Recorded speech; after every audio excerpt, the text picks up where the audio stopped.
Joe Biden's wife has now admitted even she was creeped out by his inappropriate touching and feeling. Breitbart reported that former Second Lady Jill Biden writes in her forthcoming memoir that her husband and his family's touchy-feely style made her feel strange and uncomfortable when the pair first began dating, according to the Daily Mail. The report comes as several women have come forward to accuse former Vice President and possible 2020 Democrat presidential candidate Joe Biden of inappropriate touching in recent days.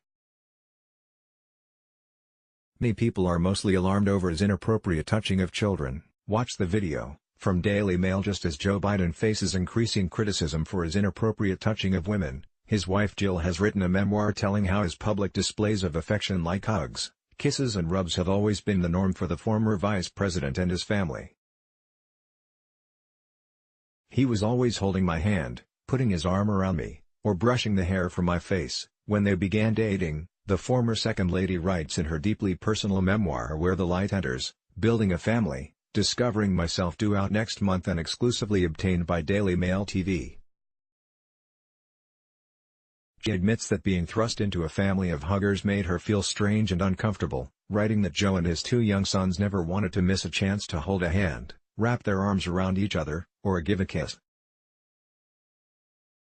She says that as an introvert, she sometimes found all that affection draining, but knew that it was the death of his first wife Nelia and their baby daughter Naomi that gave the family an understanding of how precious every second could be, which was displayed by constantly touching and being connected to each other.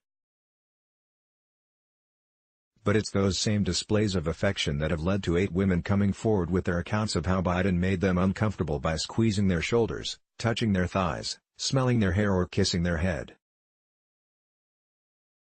"I realized that physical affection played an important role in his entire family," Jill writes.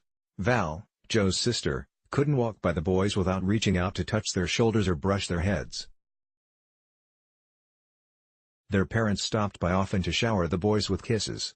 Jill tells of Joe's nighttime ritual with the boys where he'd gently scratch their backs and arms as they settled into sleep.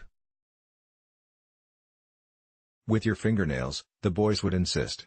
He did the same at Mass as a way of keeping them still, she writes. That affection, as many of his supporters and defenders have said, is what makes Joe the politician he is.